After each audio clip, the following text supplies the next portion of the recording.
자라가 준 구슬.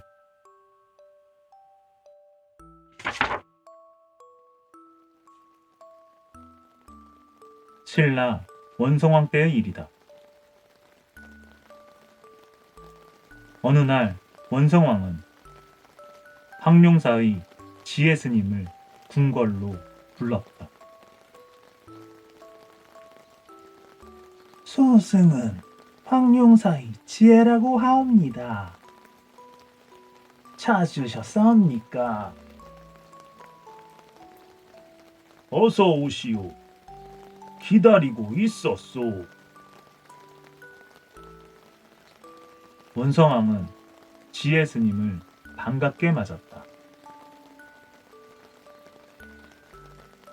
무슨 일로 찾으셨는지요? 화엄경을 설명하고 토론하는 법회를 열려고 하오. 그러니 그대가 화엄경을 강론해 주시오.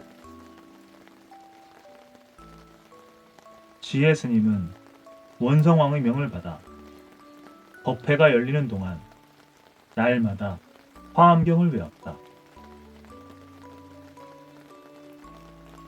지혜 스님이 법회를 여는 동안 스님이 데리고 온 묘정이라는 어린 중은 심부름과 굳은 일을 도맡아 했다. 묘정은 늘 금광정이라는 우물에 가서 바리떼를 씻었다. 그러던 어느 날이었다. 그날도 묘정은 우물에서 바리떼를 씻고 있었다. 아니, 저게 뭐지? 묘정은 물을 뜨려다 말고 눈이 휘둥그레졌다. 우물 속에서 이상한 것이 움직이고 있었기 때문이다. 요정은 눈을 비비며 다시 우물을 들여다보았다. 우물 속에는 커다란 자라가 있었다. 자라는 떠올랐다 가라앉았다 하며 놀고 있었다. 자라잖아. 우물 속에 웬 자라가 있을까? 저 녀석이 아무래도 배가 고픈 모양이로구나.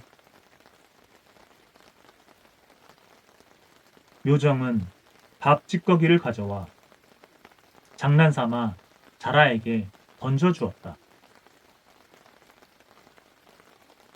그러자 자라는 기다렸다는 듯이 밥알을 덥석 물고는 물속으로 쏙 들어가 버렸다. 어? 요 녀석 봐라. 그날 이후 묘정은 바리떼를 씻을 때마다 밥을 조금씩 가지고 와 자라에게 던져주었다. 이제는 자라도 바리떼를 씻으러 나올 때쯤이면 벌써 알고 기다리고 있었다.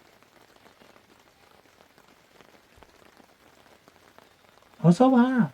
오늘도 먹을 것을 주는 거지? 마치 자라가 요정을 올려다보며 이렇게 말하는 것 같았다. 자라는 헤엄을 치며 요정에게 재롱을 부리기도 했다. 하루 이틀 시간이 지날수록 요정도 자라가 점점 좋아졌다. 이렇게 50일이 흘렀다.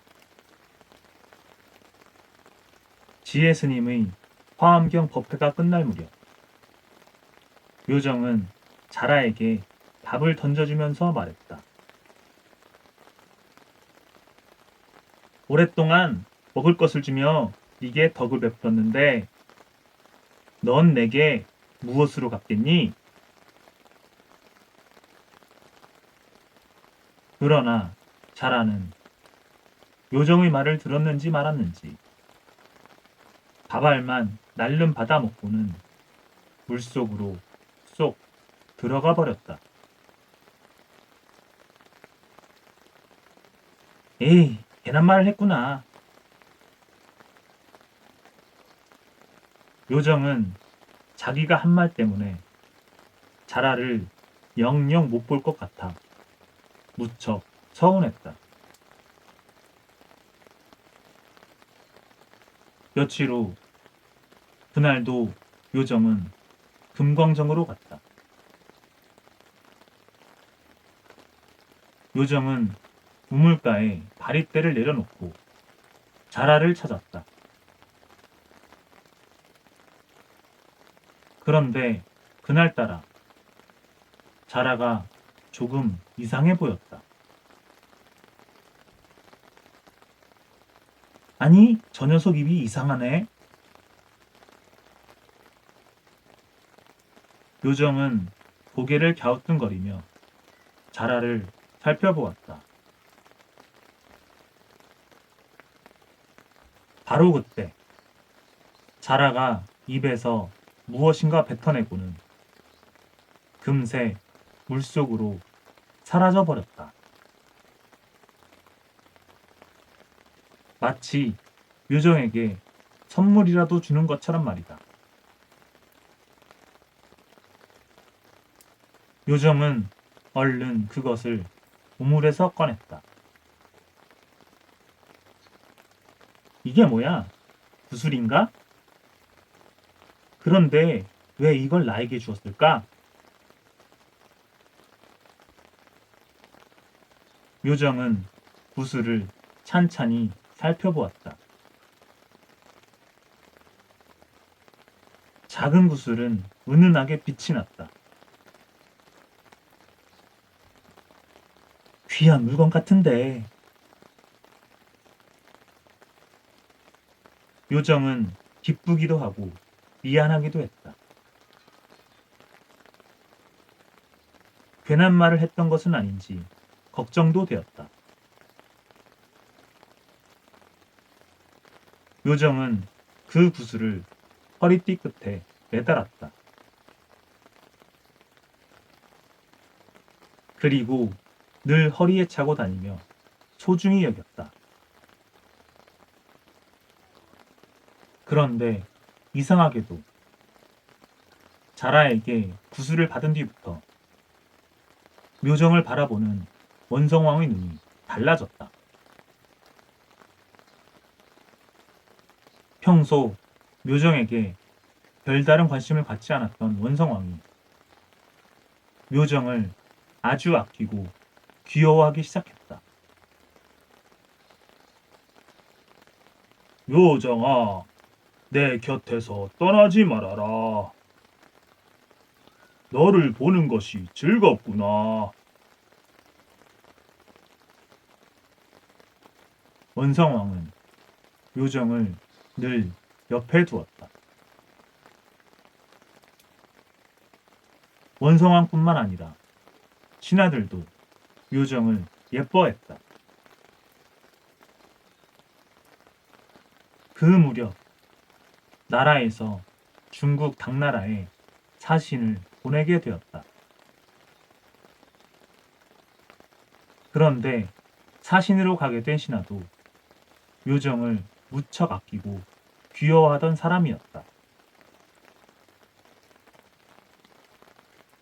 임금님, 묘정이도 저와 함께 보내주시옵소서. 그리하면 먼 길이 덜 심심하겠나이다. 사신으로 갈 신하가 원성왕에게 부탁했다. 허허, 참 곤란한 청을 하는구려. 하지만 먼 길을 다녀와야 할 터이니 그렇게 하도록 하시오. 원성왕은 마지못해 허락했다. 그래서 묘정은 사신을 따라 머나먼 당나라에 가게 되었다. 사신과 묘정은 백기를 달려 당나라의 수도인 서안에 도착했다. 당나라 황제는 신라에서 온 사신 일행을 반갑게 맞이했다. 어서 오시오. 먼 길을 오시느라 고생이 많았소이다. 황제는 사신 일행을 바라보았다. 그러다가 사신 옆에 있던 묘정을 보는 순간 황제는 정신이 맑아지고 기분이 좋아졌다. 그 아이는 누구요? 예, 풀도를 닦고 있는 묘정이라고 합니다. 황제는 고개를 끄덕이며 묘정을 자꾸 쳐다보았다. 이상하게도 보면 볼수록 귀엽고 사랑스러웠다. 황제뿐 아니라 묘정을 본 당나라 신하들도 비슷한 생각을 했다. 저 아이만 보면 기분이 좋아지니 참 이상한 일이로군. 당나라 신하들은 묘정을 바라보며 말했다. 그때 당나라 신하 한 사람이 입을 열었다. 제가 관상을 좀 볼 줄 아옵니다. 저 아이에 대해 말씀을 올려도 되겠사옵니까? 그렇게 해보시오. 어디 들어봅시다. 당나라 황제는 매우 흥미로워했다. 이 아이 얼굴 어디를 보아도 복스러운 데가 없사옵니다. 그런데도 아이를 바라보면 사람들이 기분 좋아지는 것은 틀림없이 몸에 예사롭지 않은 물건을 지니고 있기 때문일 것이옵니다. 그 말에 황제는 눈이 휘둥그레졌다. 그 말이 사실인지 아이의 몸을 살펴보시오. 황제의 말에 따라 묘정의 몸을 구석구석 살펴보던 신하가 마침내 허리띠 끝에 매달려 있는 작은 구슬을 찾아냈다. 허리띠 구슬에 이 구슬이 매달려 있었사옵니다. 어디 이리 가까이 가져오시오. 신하는 구슬을 황제에게 가져갔다. 작은 구슬을 보자마자 황제는 깜짝 놀라고 말았다. 아니, 이 구슬은... 황제는 놀라서 말을 잇지 못했다. 무슨 일이시옵니까? 신하들은 모두 궁금해했다. 이것은 바로 내가 잃어버린 여의주라오. 황제는 구슬을 이리저리 굴려보며 놀라운 표정을 지었다. 아니, 그걸 어떻게 신라 이 아이가. 당나라 신하들은 어리둥절해하며 묘정을 뚫어지게 바라보았다. 내게 여의주가 4개 있었소. 그런데 지난해에 1개를 잃어버렸소. 이 구슬은 내가 잃어버린 그 여의주가 틀림없소. 황제는 묘정에게 어떻게 구슬을 얻게 되었는지 물었다. 어떻게 해서 이 구슬을 얻게 되었는지 숨김없이 말해보아라.